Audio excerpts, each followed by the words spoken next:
What's going on, y'all? Just wanted to quickly make a little intro video because I decided to split my video up into two parts.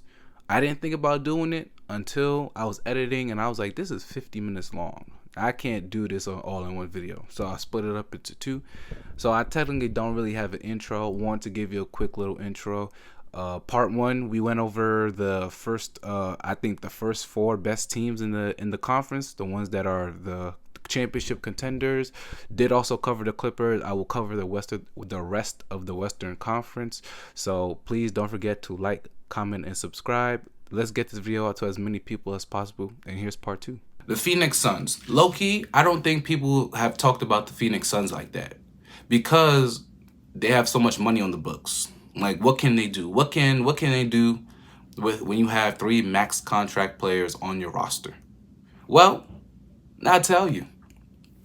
Tyus Jones, who was on the market for a long time. He's probably one of those players that thought they could command a lot of money, but the market wasn't as rich as they thought. Caleb Martin is another person. So he goes, signs on a minimum deal. It's probably he will start. That's probably what they promised him, that if you sign a minimum, we'll start you, bro.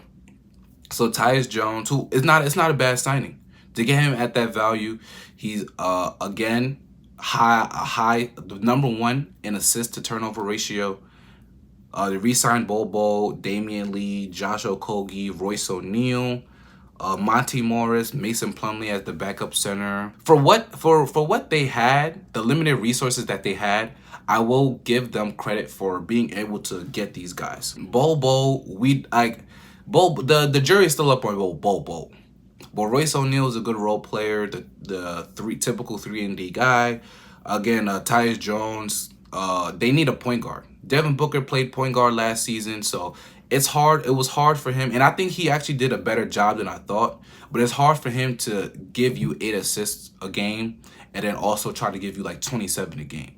If you can have a guy like Tyus Jones who can set up everybody very well, get good shots, run an offense effectively, then it makes it easier on Devin Booker and Kevin Durant and Bradley Beal, who all you really want them to do is score. You want them to play make a little bit, but you want those guys to shoot the ball as much as possible because those three guys are really good offensive players. Mason Plumlee, again, is a decent backup center. He can rebound a little bit, can pass the ball. I'm not sure how this team is going to look defensively. That's the biggest concern for this team. How are they going to look defensively? You have to shout out Frank Vogel. That's also a big addition. They fired Frank Vogel, hired Mike Budenholzer. You know how Mike Budenholzer had the Milwaukee Bucks as an elite defensive team during his time with them. You got to shout out Frank Vogel, though. They were a above average defensive team somehow, some way. How will they fare this season? I don't know. Who's guarding LeBron? Who's like Devin Booker? I mean, listen, Devin Booker showed you something during the Olympics, that he can get down defensively. So you might be okay at that spot. But you got to put it on Durant and Beal to guard Bron and Kawhi and every other really good wing. DeRozan's now in the West. Like, it's going to be really difficult for them to do that. So defensively is my main concern. Offensively, they should be better.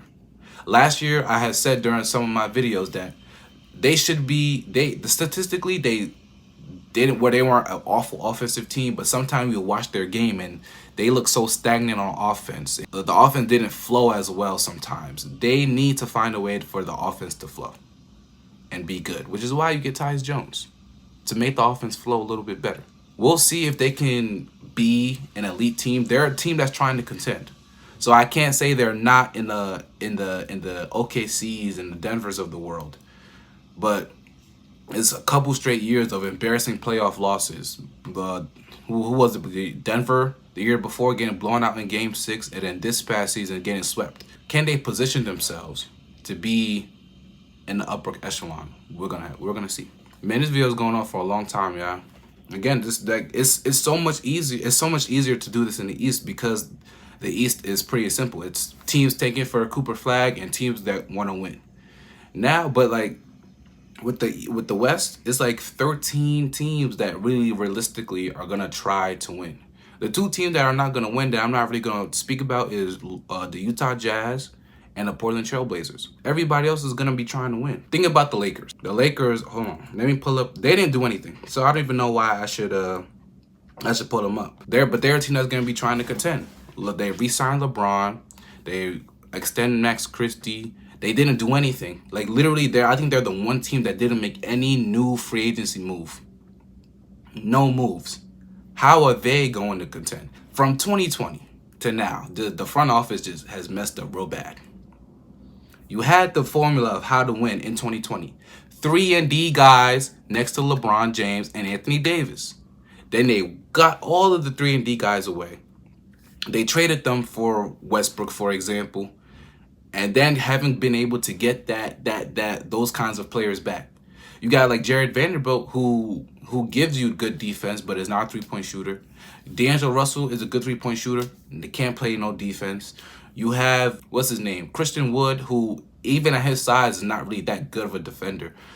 Like you have a guy who's good at one thing but not good at both. Kyle Kuzma was good at both on the wings. Alex Caruso was good at both. KCP was good at both. Danny Green was good at both. You had sides with JaVale McGee and Dwight Howard. Like they don't have anything like that this season. They really are really gonna need to find a way to improve the roster if they want to contend. That's it. You have like the New Orleans Pelicans. They didn't really. Well, I can't say they didn't do much. They got what's his name, DeJounte Murray from the Atlanta Hawks. They give up Larry Nance Jr. and Dyson Daniels in the deal. My biggest thing is what the hell is the starting lineup going to be? DeJounte Murray, C.J. McCollum, Brandon Ingram, who is looking for an extension. Who like you would think they would trade him based on the money he probably wants. The Zion and Brandon Ingram pairing doesn't seem to work that well, especially since Brandon Ingram refuses to shoot a high volume of threes. And then who their center is, it might be Daniel Tice. That is not a good thing. They obviously drafted Yves Missy, who went to Baylor, I think. They have a hole at center. And how will the Brandon Ingram and Zion Williamson pairing work? I'm not sure it will, unless Brandon Ingram takes a little bit more threes and tries to adjust around Zion's game. CJ McCollum, obviously still a good player, but how good is he at this age? I know he's in his 30s. I forget what age, but what is he giving you? Trey Murphy is good. Trey Murphy is good, and like he sort of has to start too. DeJounte Murray is obviously going to start. He can help with their offense in the clutch. Their fourth quarter offense execution was really bad last season. He can obviously help with that. And obviously he can also play good defense on the perimeter with him and Herb Jones. I forgot about Herb Jones. Herb Jones is one of the best defenders in the league. They have a lot of questions. I can't put them in the upper echelon, but obviously they're a team that's going to be trying to win. Again, a lot of the teams are going to be trying to win, trying to compete. You got the Memphis Grizzlies. The Memphis Grizzlies basically took a bye year. They got Marcus Smart was injured. John Morant injured. Derrick Rose. Everybody was injured. The whole team got injured, bro. The whole team. They're going to be coming back and reminding you guys that they are not a team to mess with. They're a team that's here. They're a team that can compete. What happened 2 years before? They were the second seed, and they were the second seed again. They're a 50-win team when healthy. They're a top 4 seed when they're healthy. Like they're a team. We'll see because we didn't see the John Morant and Desmond Bane and Marcus Smart pairing. So we'll see how those three sort of be able to fit together. I assume that's going to be a starting lineup. Of course, I think you could probably get away with it because you have Jaren Jackson Jr. And then you're probably going to have Zach Edey who's going to start. 7'4" is going to protect the paint and all that. Jaren Jackson Jr. also is an elite shot blocker, so they should be a good defensive team. They do need some shooting, which is why it's good that they kept Luke Kennard. Desmond Bane obviously is an elite shooter, but they're a team. They're coming. They're coming. They're not. They gonna remind the West and everybody in the league that they are a team not to be forgotten. The Golden State Warriors, they re-signed not re-signed. They signed Buddy Hield, and they took Kyle Anderson from the Minnesota Timberwolves. DeAnthony Melton was someone they got. Could they make the playoffs? Sure. To me, defensively, I don't know how it's gonna look. They are a team that was in the Lauri Markkanen sweepstakes, but of course, Lauri Markkanen signs an extension, so they can't even re-sign him. Or excuse me, they can't even trade for him. Steph is 36. He's still an elite player. He still, I think, can be a number one option. Draymond Green is what, 33, 34. Still a great defender. Still is very important to this team. Buddy Hield is not Klay Thompson. But again, Buddy Hield is someone who is an elite shooter and has been for his entire career. Like, he's an elite shooter. So the shooting aspect will be fine. The size and the defense of, I know Klay Thompson again is declining, but that's going to be an issue. But that's where you get DeAnthony Melton, what I think was a really good signing for them. I don't know if he starts to come off the bench. He probably comes off the bench because you're going to have Brandon Pajemski starting. Jonathan Kuminga, can he make another leap? He low-key is their number 2 option right now. He's getting better. He's getting better. The offense is getting better. Can the shooting get better? Can the defense get better? That's going to be the 2 most important things for Kuminga. They're a team, I don't know if they're definitely not an elite team, but they're definitely a team that can go to the playoffs for sure. But I don't know if they can get this top 6 seed. They might be a team that might be in the 7, 8. They were 10th last season. Can they get into 6th? I'm not sure because of how deep the West is. They ain't got the team they lost to in the play-in tournament, the Sacramento Kings, who get DeMar DeRozan. They let go of Harrison Barnes. Their offense, to me, I know a lot of people are hyping up their offense, but De'Aaron Fox and Sabonis and DeMar DeRozan sort of operate in the same area. They're all mid-range players. Obviously, Fox is a better three-point shooter and can get to the basket with his speed. Domantas Sabonis can score in the paint. Their clutch, listen, them in the clutch is gonna be crazy with Fox and DeRozan. Them in the clutch is gonna be crazy. Their offense is not gonna be bad. Of course, they re-signed Malik Monk. He was great last season off the bench. Was a 6th Man of the Year finalist. Defensively, there's still gonna be an issue. Mike Brown is a defensive coach. So how are they going to try to be better defensively? Can they not be bottom 10? Can they be like 9th in offense and like 17th in defense or something like that? Like, teams understand now that they're, a good team. Like, that's what they saw last year. That's why they were ninth last year. I don't know if they made enough moves in order to propel them into a top 6 seed. I don't think they have. The Houston Rockets are gonna try to contend. They essentially keep the same roster. I'm trying to think, did they do anything? Yeah, they didn't really do anything. They re-signed what's his name? Aaron Holiday, but it's gonna be the development of the young guys and see which young guys are to keep. Şengün, some people are be wanting to give up Şengün. Like, Şengün is good, bro.